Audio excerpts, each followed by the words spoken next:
Pemirsa apa kabar? Kini Anda tengah mengikuti Warta Berita PTS 27 Februari. Taipei meluncurkan program reduksi jam kerja yang memungkinkan orang tua masuk kantor lebih lambat atau pulang lebih awal untuk menjemput anak mereka.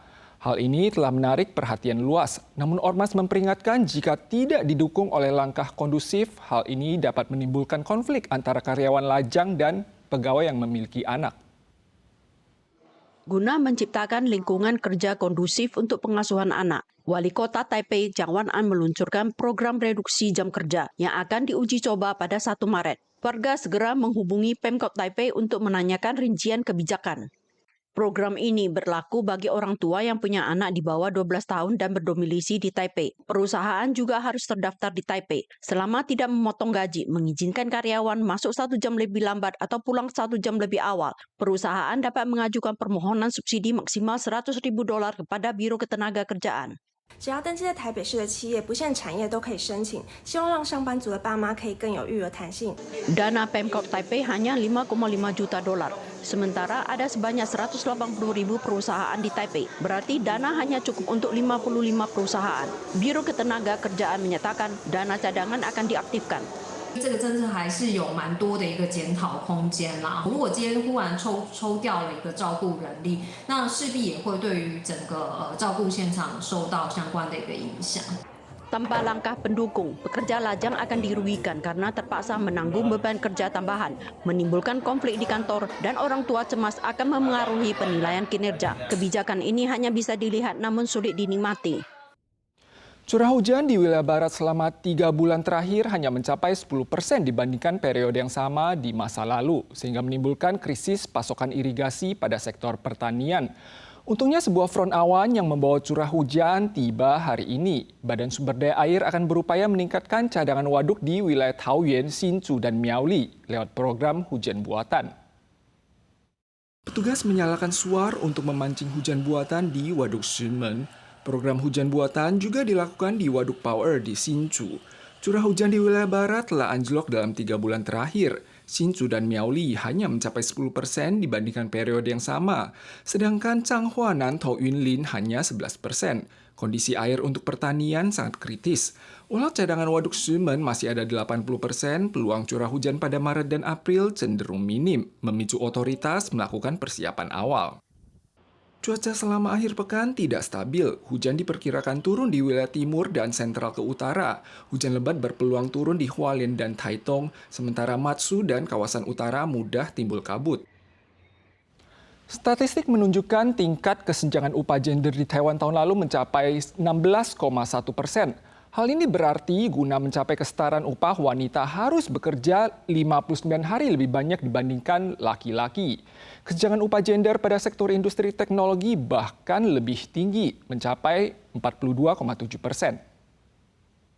Meskipun dedikasi kerja sama, namun gaji pria dan wanita berbeda. Agar mencapai kesetaraan upah, wanita harus bekerja 59 hari lebih banyak daripada pria, dengan kesenjangan upah rata-rata per jam mencapai 16,1%.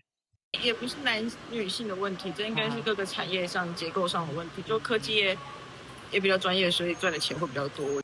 Kesenjangan upah gender terutama dipicu oleh asumsi bahwa sebagian wanita cenderung tidak mengejar posisi yang lebih tinggi dan bekerja di sektor industri berbeda. MOL menunjukkan kesenjangan upah gender sektor manufaktur komponen elektronik mencapai 42,7%. Jika angka ini tidak dihitung, kesenjangan secara keseluruhan akan mengecil hampir 5%. Kesenjangan upah gender di Taiwan pada 2023 berada di posisi menengah di antara 30 negara, mengungguli Jepang dan Korea Selatan. Perusahaan diminta meninjau kembali sistem penilaian gaji dan mendorong penggunaan daftar evaluasi kesetaraan upah. Namun Ormas Wanita yakin upaya tersebut masih belum memadai. 那如果今天整体的国家政策又是要以发展科技业为主，其实政府也必须要有一个更完整的政策来处理这个性别薪资差距的问题。 Ormas Wanita menilai bahwa langkah pertama harus dimulai dari pendidikan, mendorong pemilihan bidang profesi tanpa hambatan gender, serta mempromosikan transparansi upah dan membangun pusat data untuk mengidentifikasikan adanya masalah struktural berbasis gender agar kesetaraan kerja dapat terwujud. Biaya akomodasi di Taiwan dalam beberapa tahun terakhir dikritik relatif tinggi. Namun survei terbaru yang dirilis oleh Administrasi Pariwisata menunjukkan bahwa tarif kamar hotel di Taiwan rata-rata tak sampai $3.000. Banyak wisatawan mengaku tidak pernah melihat harga semurah ini. Mereka menilai data ini tidak mencerminkan apa yang sedang dirasakan oleh konsumen. Selesai direnovasi, Alisan Hotel menawarkan paket kamar double berpanorama seharga $29.000 pada akhir pekan setelah dimulainya musim bunga bulan Maret. Sedangkan harga kamar termewah menembus $40.000. Meskipun demikian, lokasi strategis dan pemandangan unik tetap menarik banyak pemesanan. Buktinya hanya beberapa kamar kosong saja yang tersisa pada musim puncak. 因为如果以那样的价格，如果去日本啊，或者是说去韩国之类的，那我应该会更多的享受。 Survei Administrasi Pariwisata terkait volume penghuni hotel di Taiwan pada 2025 mencapai angka 82,09 juta orang, melebihi tingkat kapasitas inap sebelum pandemi. Rata-rata tarif akomodasi tak sampai $3.000. 有些价格我甚至觉得已经高于到我去日本旅行的那一个房价大概2到3倍有。 Saat bepergian ke wilayah selatan pada akhir pekan, seorang wisatawan menginap di hotel bisnis yang berjarak 10 menit dari stasiun, tanpa sarapan dan perlengkapan sekali pakai. Harganya $3.000. Orang-orang umumnya bepergian pada hari libur, membuat tingginya tarif kamar lebih terasa. Jika lebih banyak turis asing datang ke Taiwan dan mengisi tingkat akomodasi hari biasa, selisih harga antara hari biasa dan hari puncak akan mengecil. Namun dalam 2 tahun terakhir, kedatangan turis hanya 70% dari jumlah sebelum pandemi. Inilah salah satu alasan mengapa tarif wisata domestik tetap tinggi pada hari puncak. Musim semi telah tiba, bunga sakura di seluruh Taiwan mulai bermekaran.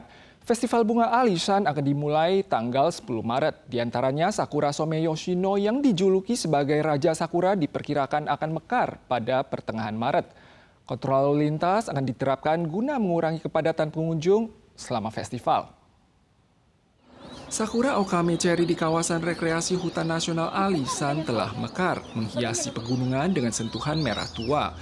Menyusul di akhir bulan adalah Sakura Kuril Cherry, sedangkan Somei Yoshino yang dijuluki sebagai Raja Sakura diperkirakan akan mekar pada pertengahan Maret. Keunikan dari Festival Bunga Alishan adalah masa mekarnya panjang dan kelopak bunganya berlapis-lapis. Menyusul kemudian, 31 varietas Sakura lainnya akan terus mekar hingga pertengahan April. Kontrol lalu lintas akan diterapkan selama musim bunga. Pengunjung disarankan naik gunung dengan bus antarjemput untuk menikmati keindahan bunga. Pemirsa sekalian, sekian Warta Berita dari PTS. Kita soal lagi di lain kesempatan. Sampai jumpa.